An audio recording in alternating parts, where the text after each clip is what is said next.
एकनाथ शिंदे सरकारने खड्डेमुक्त मुंबईची घोषणा केली होती, पण 2 वर्षात फक्त 30%च रस्ते खड्डेमुक्त झाल्याचं दिसतं. महाराष्ट्रात आता खड्ड्यांचं झालेलं, तुम्ही 2-3 नाही, आता पूर्ण महाराष्ट्रच खड्ड्याचा झालेला आहे. आमच्या मित्राला आता हे सगळे खड्डे भरायची जबाबदारी आहे. आता त्यांना हे सगळी शक्ती प्रदान हो अशी शुभेच्छा आम्ही देतो. दिवाळी अधिवेशन अगदी 6 दिवसाचं आहे.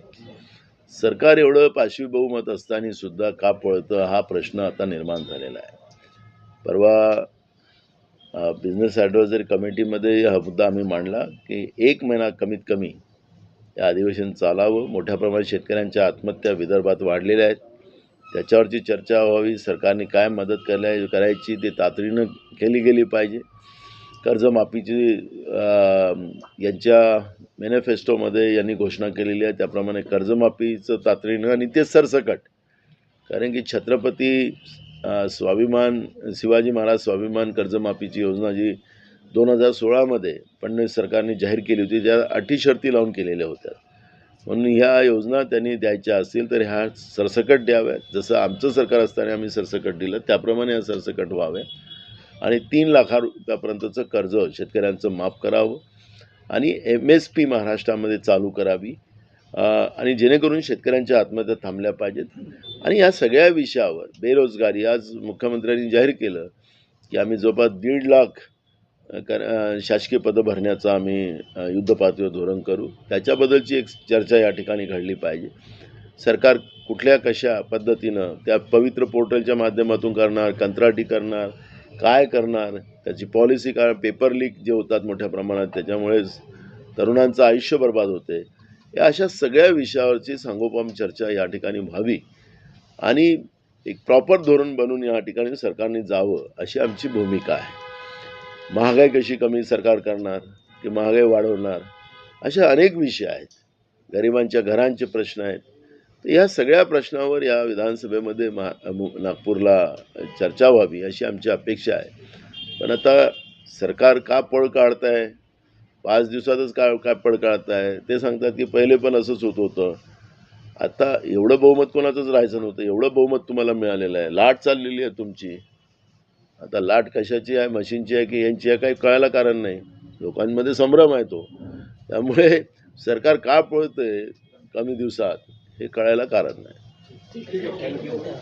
मराठीमध्ये सांगा. नितेश राणेंनी म्हटलंय की 2 पेक्षा जास्त मुलं असणाऱ्या मुस्लिम कुटुंबांना लाडकी बहीण योजनेतून बघायला पाहिजे. योजना ह्या धर्मावर चालत नाही, योजना संपूर्ण लोकांसाठी चालतात. त्यामुळे धर्मावर योजना चालवण्याचं असेल तर सरकारने त्या पद्धतीचं जाहीर करावं.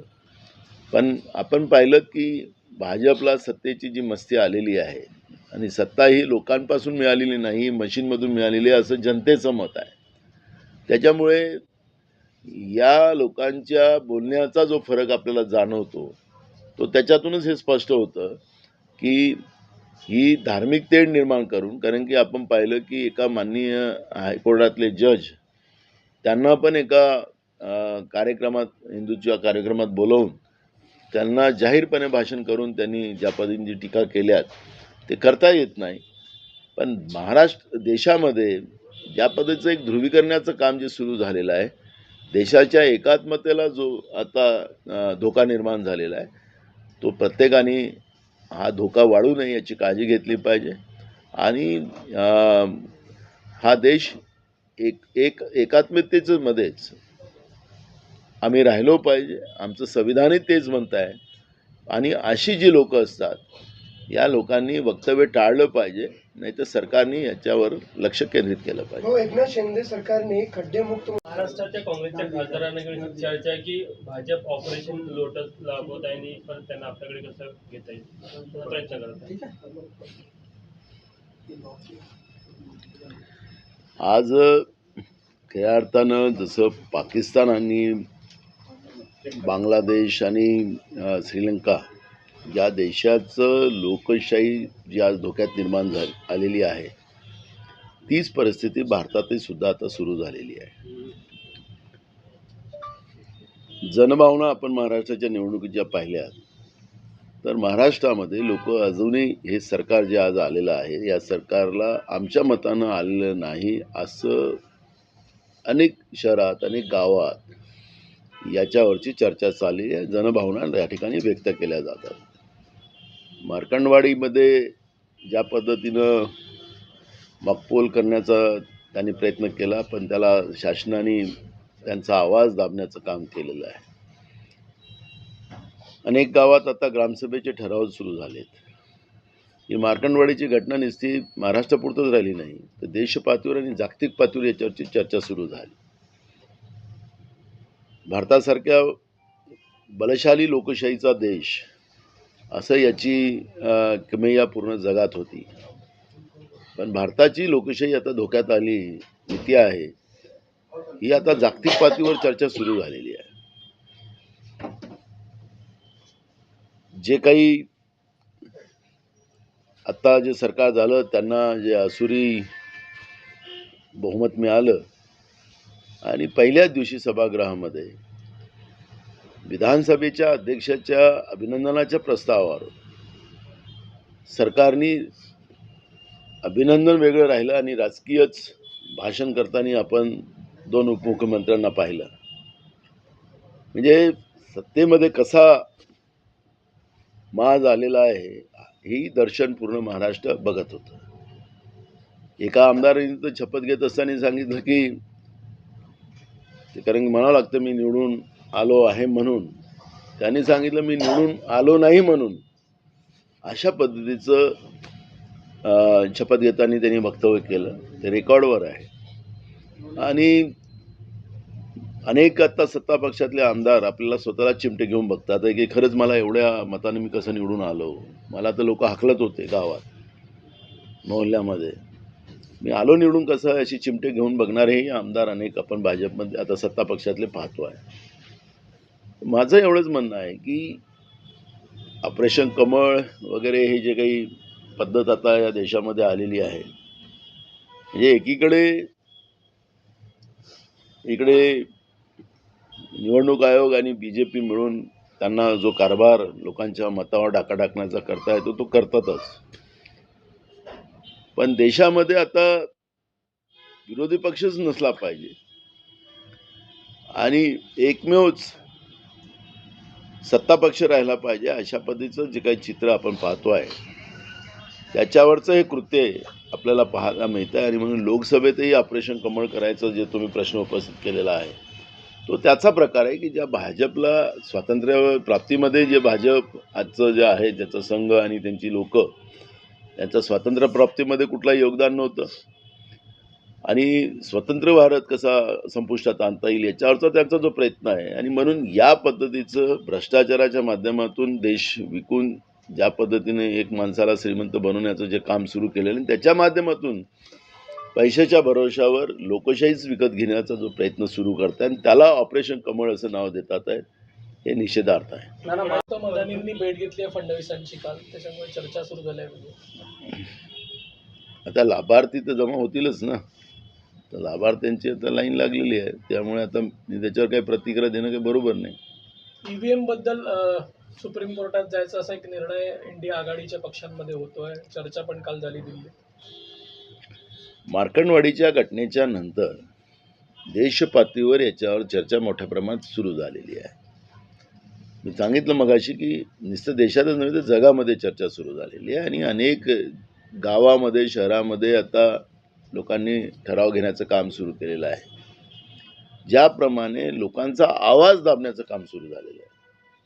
आता उत्तर प्रदेश सरकारने तर मोर्चा काढायचाच नाही असं फतवा जाहीर केलेला आहे. त्यांचा फतवा असतो, फतवाच म्हणायचं त्यांच्यासाठी. दुसऱ्याला फतवा सांगतात तर स्वतःच फतवे काढतात. आणि मला माझा आवाज मांडायचा अधिकार आहे, पण आता तर भाजपचे सरकार ज्या ज्या राज्यात आहे ते तर सांगतात की तुम्हाला मोर्चाच काढता येणार नाही. महाराष्ट्रामध्ये मोर्चा काढायला गेला तर 153 गुन्हे दाखल केले जातात. फडणवीस साहेबांच्या 2014 ते 19च्या काळामध्ये त्यांनी तो कायदा आणला आणि त्याप्रमाणे महाराष्ट्रात ते त्या पद्धतीचे गुन्हे दाखल केले जातात. ही अघोषित आणीबाणी लोकशाहीमध्ये भाजप आणते आहे. आणि त्याच्यामुळे आपण पाहिलं की परवा MSPच्या कायद्यासाठी शेतकरी मोठ्या प्रमाणात दिल्लीच्या सीमेवर अजूनही जमा आहे, थंडीमध्ये जमा आहे. त्यांच्या अश्रुधुराच्या कांड्या सोडल्या जातात, पाण्याचा वर्षाव केला जातो, फवारे मारले जातात, त्यांच्या लाठीचार्ज केला जातो आहे. म्हणजे लोकशाहीमध्ये सरकार कायदा करत नसेल, काही जनतेच्या हिताचं करत नसेल तर त्यांना मोर्चा त्या सरकारच्या विरोधात काढण्याचा अधिकार आहे. पण दिल्लीतलंही सरकार ते मान्य करायला तयार नाही आहे. हिटलरशाही तर नाही आहे, हुकुमशाही तर देशामध्ये आली नाही का, अशा पद्धतीचं चित्र आहे. फक्त मत मारा आणि मत ते कुठं जाईल, ते कोणाला द्यायचं हे ठरवण्याचं काम समजा भाजप तयार करत असेल आणि मतदान झाल्यानंतर तुमची गरज नाही, तुम्ही गुलाम आहात, हे समजवण्याचं काम या देशामध्ये होत असेल. आणि म्हणून आम्ही जे कायदेशीर जेवढ्या काही बाबी आहेत, आम्ही मधल्या काळात तर आपण पाहिलं की आम्ही मुख्य निवडणूक आयोगांना भेटलो, त्यांना सांगितलं की महाराष्ट्रामध्ये 76 लाख मतं ही कशी रात्रीत वाढलीत, त्याचा हिशोब, त्याचे फुटेजेस आम्हाला मिळाले पाहिजेत. पण वेबसाईटवरून ते काढूनच टाकलं त्यांनी. वेबसाईटवर आता निवडणूक आयोगाच्या आताच्या झालेल्या निवडणुकीचं कुठेही आपल्याला पाहायला मिळणार नाही. म्हणजे सांगायचं तात्पर्य असं आहे की निवडणूक आयोगाने गडबड केलेलीच आहे, हे त्याच्यातून सत्य पुढे येणारच. कारण की रात्रीच्या अंधारात हे मतं वाढली कशी, कुठल्या याच्यावर लाईन लागलेली होती, कोणत्या बूथवर लाईन होती, त्यांच्याजवळ फुटेजेस असतात, व्हिडिओज काढले जातात, फोटो काढले जातात, ते आम्ही मागितलेले आहे. अजूनपर्यंत निवडणूक आयोगाने आम्हाला ते दिलं नाही. म्हणून रात्रीच्या अंधारात जे काही पाप लोकशाहीचा खून करण्याचं काम झालेलं आहे, त्याचा जबाब तर आम्ही विचारू. निवडणूक आयोग देणार नाही तर आम्ही सुप्रीम कोर्टात जाऊ. माननीय सुप्रीम कोर्टाने सांगितलं की मतं वाढली कशी, त्याच्यावर तर त्यांनी निवडणूक आयोगाला त्या पद्धतीचा जबाब विचारलेला आहे. पुढच्या महिन्यामध्ये, जानेवारी महिन्यामध्ये त्या पद्धतीची हालचाली सुरू होतील आणि पुन्हा आम्ही सुद्धा आता महाराष्ट्राच्या याच्यावर आम्ही सुद्धा माननीय सुप्रीम कोर्टात जाऊ. निवडणूक आयोगानं स्पष्ट केलेलं आहे की जी मतांची संख्या आहे ती आता मोजली झाली आणि व्हीव्हीपॅटच्या ज्या स्लिप्स आहेत त्यांची सारखी संख्या आहे, ती तफावत नाही. तुम्हाला रायगड जिल्ह्यामधल्या काल एका गावामध्ये आंदोलन झालं, काय मानगाव की काय असं गाव आहे. तर तिथं त्यांनी म्हणाले की आम्हाला तुम्हाला तुम्हाला प्रेम आहे ना तर तुम्ही ठेवा, पण तुम्ही अशी व्यवस्था करा की ज्या ठिकाणी चिठ्ठी निघते त्या चिठ्ठीला ती बाहेर आली पाहिजे आणि ती चिठ्ठी आम्ही बघू आणि ते बॅलेट बॉक्स ठेवा. त्या बॅलेट बॉक्समध्ये आम्ही पाहून तिथं टाकू, अशी व्यवस्था करा, अशी मागणी केलेली आहे.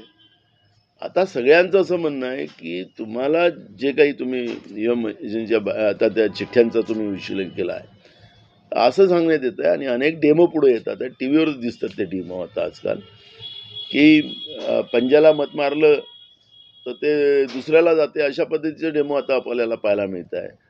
लोकांच्या मनात ज्या शंका आहेत, म्हणजे आमचं म्हणण्याचा अर्थ असा आहे की लोकांच्या मनात शंका आहे, लोकशाहीमध्ये माझं मत मी ज्याला मारलं त्यालाच गेलं पाहिजे, तो माझा अधिकार आहे. पण लोकांच्या मनात शंका आहे की मी ज्याला मत मारलं त्याला जातं की नाही जात, या शंका येणंच हा लोकशाहीचा घात आहे. आणि म्हणून ह्या शंका दूर करण्याचं काम निवडणूक आयोगाने केलं पाहिजे. आणि निवडणूक आयोगाने त्या पद्धतीनं फेअर ह्या निवडणुका व्हाव्यात अशा अपेक्षा देशातली जनता करते आहे. तर निवडणूक आयोगाने याचा पुढाकार घ्यावा. शिंदेंनी एक फॉर्म्युला दिला आपल्या आमदारांसाठी, इच्छुकांसाठी, 2.5 वर्ष मंत्रिपद असेल, जे खूप जास्त संख्येने इच्छुक आहे त्यांच्यासाठी. ते का करायचं त्यांना करायचं आहे. लोकर मंत्रिमंडळ करून महाराष्ट्राच्या जनतेला जे वाऱ्यावर या सरकारने ठेवलेलं आहे ते लोक थांबवलं पाहिजे, एवढीच आमची भूमिका आहे. अर्थ आहे म्हणाले की 2 उपमुख्यमंत्र्यांनी अभिनंदन प्रस्तावावर राजकीय भाषण केले, तर पुढे हे दाखवण्याचा प्रयत्न होता की भाजपच्या जवळ दोघांमध्ये स्पर्धा आहे का, की कोण भाजपच्या जवळ असं. ते आता पुढं खूप सारे खेळ आहेत, त्यांना भाजप कळलीच नाही दोघांना. जेव्हा आता पुढं जेव्हा कळेल त्यावेळेस ते त्याच्यावर मला खूप सारं बोलता येईल, पण आत्ता काही त्याच्याबद्दलचं बोलायचं नाही. त्यांचा सुखी संसार राहावा असं आमची अपेक्षा आहे. पण काय होणार आहे या नागपूरच्या अधिवेशनापर्यंतच खूप साऱ्या गोष्टी पुढे येतील. महाविकास आघाडीकडून विरोधी पक्षनेत्यासाठी अद्याप अर्ज केला गेला नाही, तुम्ही गटनेत्या पदाची अजून निवड केली नाही. अर्ज केला जात नाही. आम्ही परवा पण सांगितलं की आम्ही तिन्ही पक्षाचे सगळे नेते बसू आणि त्याच्यामध्ये एकमताने एक नाव आम्ही त्यांना देऊ विधानसभा अध्यक्षाला. राज्याच्या मुख्यमंत्र्यांशी ज्या दिवशी अध्यक्षाच्या निवडीचा जो फॉर्म भरायचा दिवस होता त्या दिवशी आम्ही भेटलो. मुख्यमंत्र्यांनी सकारात्मक भूमिका घेतली आणि त्याच्यातला मार्ग निघेल आणि आम्ही आता तीनही पक्ष येत्या नागपूरच्या अधिवेशनामध्ये विरोधी पक्षाच्या बद्दलची भूमिका बसून आम्ही निर्णय घेऊ. शिवसेनेने गटनेता जाहीर केलेला, राष्ट्रवादीने गटनेता जाहीर केलेला. आम्ही अधिवेशनात करू ना. आम्ही आता या नागपूरच्या अधिवेशनामध्ये आम्ही आमचा गटनेता आपल्याला पाहायला मिळेल. महायुतीमध्ये समन्वय नसल्याने मंत्रिमंडळाची यादी आहे ती रखडलेली आहे, कसं होतं? मी आत्ताच या सगळ्यांच्या प्रश्नाचं उत्तर देताना सांगितलं की आता नागपूरच्या अधिवेशनापर्यंतच या माहितीमध्ये काय काय होतं ते आपल्याला पाहायला मिळणार आहे. त्याच्यामुळे मी त्याच्यावर आत्ता काही प्रतिक्रिया करणं काही बरोबर नाही. गटनेतेपदासाठी काँग्रेसमध्ये अंतर्गत काही रस्सीखेच म्हणण्यापेक्षा स्पर्धा. कुठलीच स्पर्धा नाही आहे. हायकमांडला आम्ही एकमताने ठराव करून पाठवलेला आहे. हायकमांड ज्याचं नाव पाठवेल तो आमचा गटनेता होईल. गौतम अदानींनी भेट घेतली आहे फडणवीसांची काल, त्याच्यामुळे दिल्लीच्या नेत्यांकडे फायनल होत आहे. पण शिंदे आणि अजितदादा पण ते तिकडेच जात आहे. मग सगळ्यांचं कोणाला मंत्री करायचं नाही करायचं तर दिल्लीतच आहे.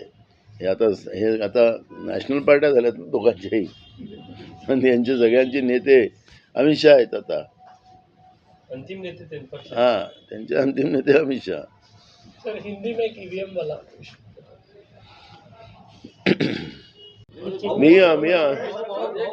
मी आता हां नाही मी आता बाईटच देतो ना. काय करते नाही मी करतो ना. तू काय घाबरतो? एक बाईट देतो. मी मी बोलतो ना. मी आताच बोललो, तुम्ही ऐकलंच नाही. मी म्हटलं आमचे मित्र देवेंद्र फडणवीसांना गड्डे महाराष्ट्राचे भरायला ताकद मिळो असं म्हटलेलं आहे. तर ते आमचेच म्हणतो, मी पण त्यांना आमचे मित्र आम्ही असंच म्हणतो. असं आम्ही आमचं म्हटल्यामुळे काय झालं, ते देवेंद्र फडणवीस माझ्या काँग्रेसमध्ये आलेत का? अनर्थ करू नका. हे महाराष्ट्राचं कल्चर आहे आणि महाराष्ट्राच्या कल्चरमध्ये विचाराची लढाई वेगळी होऊ शकतं, पण जे काही संबंध असतात ते संबंध कायम ठेवायचे हे महाराष्ट्र कल्चर आहे. आणि महाराष्ट्राचं कल्चर आम्ही सांभाळलं तर कोणाला अडचण कशाला असावी. आम्ही विधानसभेच्या रेकॉर्डला ते पण बोलतात आणि मी पण बोलतो, रेकॉर्डला आहे आमचं. त्याच्यामुळे आमची मैत्री ही काही लपलेली नाही महाराष्ट्राला. त्यामुळे आम्ही वैचारिक काय असेल आमची लढाई, पण आम्ही दोघंही एकत्रितच आहोत. तुम्ही आमचे म्हटलं तर मग काय ते आमच्या पक्षात येणार आहेत. त्यांनी तुम्ही विधानसभा अध्यक्षपदाचा जो राजीनामा जुना विषय होता परत एकदा सभागृहामध्ये उपस्थित केला. पुरावे द्यावे लागतात. ते वकील आहेत निष्णात, काही त्यांना सायटेशन द्यावं लागतं, ते त्यांनी दिलेत. अरे वाईट का नाही. चल.